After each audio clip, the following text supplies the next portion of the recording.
Bone setting chiropractic treatment. Gujarat में विक्की विशाल नाम के दो दोस्त हुआ करते थे।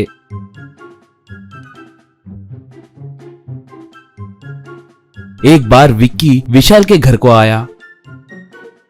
घर के बाहर से विक्की विशाल विशाल कहकर पुकारते ही विशाल की सासू माँ नीता बेबी बाहर आई। नीता बेबी तब क्यों भाई विक्की, ऐसे क्यों आना पड़ा? आज हॉस्पिटल में काम नहीं है क्या? हमारे गधे के लिए आए हो क्या? घर जमाई कुत्ता बराबर बोलते हैं, यहाँ तो गधा बना है। हमारा गधा घर में कोई ना कोई काम करते रहता है। लगता है तुम उसे खराब करके ही मानोगे। कहते ही विक्की ऐसा कुछ नहीं है आंटी जी, आज मेरा बर्थडे है, विशाल को पार्टी के लिए बुलाने आया हूँ। कहते ही नीता बेबी तुम्हें करने के लिए नौकरी वोकरी है, तुम कुछ भी करो चलेगा, मगर हमारा गधा वैसा नहीं है ना। हमारे घर में ठूस ठूस के खाने के अलावा कोई काम ही नहीं करता। जरा रुको, आज बिरयानी खाया है, वो हजम होने तक काम करके आएगा। यूं कह रही थी तभी घर के अंदर से विशाल काम कर करके थक कर बाहर आया।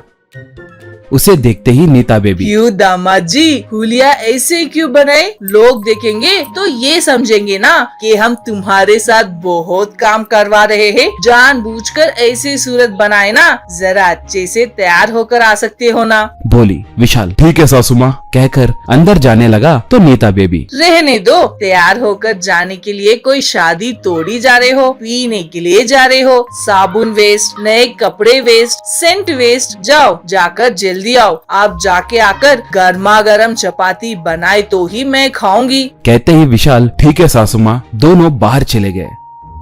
विक्की एक बार एंड रेस्टोरेंट में बैठते ही विशाल फूट फूट कर रोना शुरू किया। विक्की यार विशाल विशाल कंट्रोल योरसेल्फ, ऐसे छोटे बच्चे की तरह क्यों रो रहे हो, क्या हुआ? कहा तो विशाल भाई मैं शादी करके उस घर में घर जमाई बनके जिस दिन गया था, उस दिन से मेरी सासू माँ मुझे बहुत टॉर्चर कर रही है। घर में के काम वालों को एक एक करके निकाल कर घर का काम हम नहीं तो और कौन करेंगे कहकर सारा काम मुझसे करवा रही है। पूरा बदन दर्द होने लगा है यार। कहा तो विक्की तो फिर वहाँ पर क्यों रह रहे हो, बाहर आ सकते हो ना। कहा विशाल तब मेरी पत्नी नेहा मुझे बहुत पसंद है, वो सुबह सुबह नौकरी के लिए चली जाती है ना, इसलिए उसे मेरी मेहनत का कुछ पता नहीं है, सिर्फ उसी के लिए मैं ये सब बर्दाश्त कर रहा हूँ। कहा तो विक्की ठीक है, कुछ भी करके मैं तुम्हारे सासू माँ को सबक सिखाऊंगा कहकर घर लौट गए।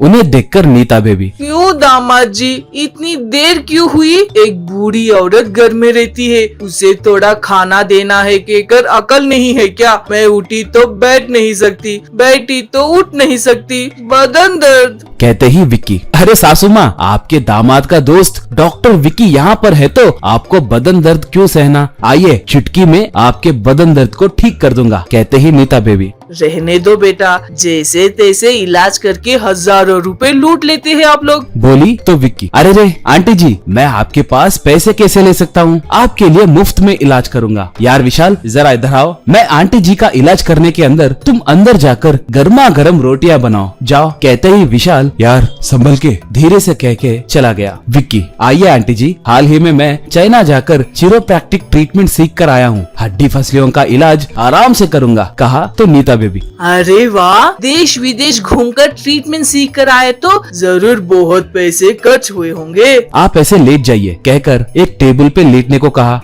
नीता बेबी के हाथ पैर आगे पीछे ऊपर नीचे करके जोर जोर से खींच खींच कर छोड़ दिया।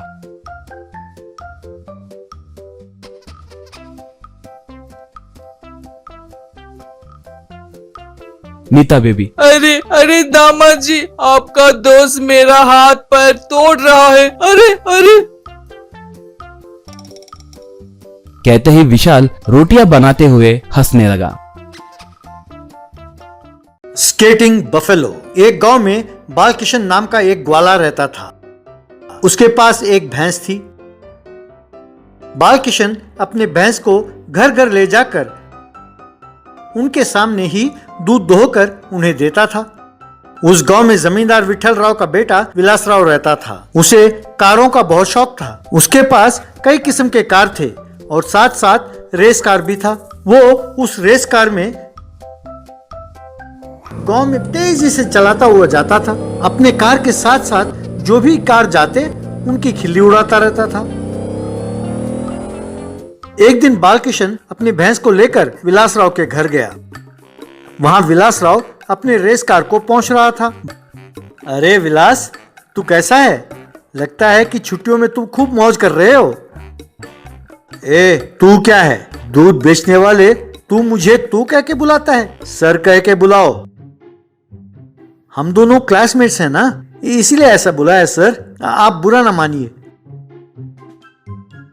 तुम्हें अपना क्लासमेट कहते हुए मुझे शर्म आती है। ये कॉलेज वाले फ्री सीट्स देकर हम जैसे अमीरों की बेइज्जती करते हैं। मैं इस करोड़ रुपए वाले रेस कार में कॉलेज जाता हूँ और तुम हवाई चप्पल पहनकर पैदल चलते हो, पर दोनों को एक ही क्लास में बैठना पड़ता है। सब मेरी बदकिस्मती है। ठीक है, दूध दोकर तुरंत यहाँ से दफा हो जाओ। बहुत ज्यादा घमंड हो गया इसे, किसी तरह इसे सबक सिखाना होगा, यूँ सोचा। कुछ दिनों बाद विलासराव रेस कार में कॉलेज जा रहा था। बालकिशन उसके भैंस पर सवार होकर जा रहा था। विलासराव कार रोककर, क्यों भैंस पर बैठकर कॉलेज जा रहे हो? अरे तेरे कॉलेज पहुंचते पहुंचते लंच टाइम हो जाएगा कहकर चला गया। बालकिशन ने तुरंत अपने भैंस को स्केटिंग शूज पहनाया। वो भैंस स्केटिंग करते हुए जाने लगी। बालकिशन शॉर्टकट में तेजी से जाने लगा। भैंस स्केटिंग का मजा लेने लगी। जब विलासराव कॉलेज पहुंचा तो बालकिशन पहले ही वहां मौजूद था। भैंस के स्केटिंग शूज उतारकर उसने रख दिया। विलासराव उसे देखकर दंग रह गया। अरे तू मुझसे पहले यहां कैसे पहुंचा? तू मेरे भैंस को नहीं जानता? तेरे रेस कार भी इसकी रफ्तार के सामने कुछ भी नहीं है। चलो क्लास में चलते हैं। वहां मौजूद सब जोर से हंसने लगे। विलासराव का अपमान हुआ। इस तरह बालकिशन हर रोज भैंस को स्केटिंग शूज पहनाकर विलासराव से पहले कॉलेज पहुंच जाता था। वो भैंस के स्केटिंग शूज उतार कर रख देता। एक दिन एक लड़की विलासराव से, क्यों विलास, तुम कहते थे कि तुम्हारे कार 100 हॉर्स पावर है, एक सिंगल भैंस पावर के सामने ये कुछ भी नहीं है। तुम कहते थे कि इस राज्य में तुम्हारे कार से तेज कोई गाड़ी नहीं जा सकती। 1 करोड़ रुपए देकर इसे खरीदने से अच्छा होता कि तुम ये भैंस खरीद लेते कहकर हंसकर चली गई। विलासराव तुरंत बालकिशन के पास गया। यार, मैं तेरे हाथ जोड़ता हूँ, ये भैंस मेरे रेस कार से तेज कैसे जाती है? प्लीज बताओ, ये माजरा क्या है? ये कोई साधारण भैंस नहीं है ब्रो, जादुई भैंस है। एक साधु ने इसे मुझे वरदान में दिया। ये रॉकेट से भी तेज जा सकती है।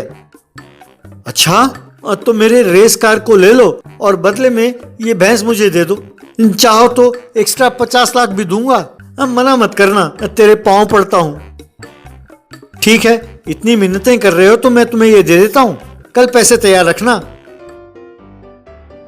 अगले दिन सबके सामने विलासराव ने भैंस के बदले में वो रेस कार के कीज और पैसे बालकिशन को दिए। विलासराव खुश होकर उस भैंस पर बैठा। बालकिशन उस रेस कार में बैठा। विलासराव उस भैंस को ड्र ड्र ड्र ड्र कहकर भैंस को चलाने की कोशिश कर रहा था। वो धीरे से जाने लगी। बालकिशन ने कार रोका और उसे स्केटिंग शूज पहनाओ ब्रो, तब वो तेज जाएगी कहते हुए स्केटिंग शूज को नीचे फेंककर कार में चला गया। विलासराव सारी बात समझ गया। क्या स्केटिंग शूज के लिए मैंने 1.5 करोड़ रुपए खर्च किया? कहकर बेहोश होकर उस भैंस के ऊपर ही गिर गया।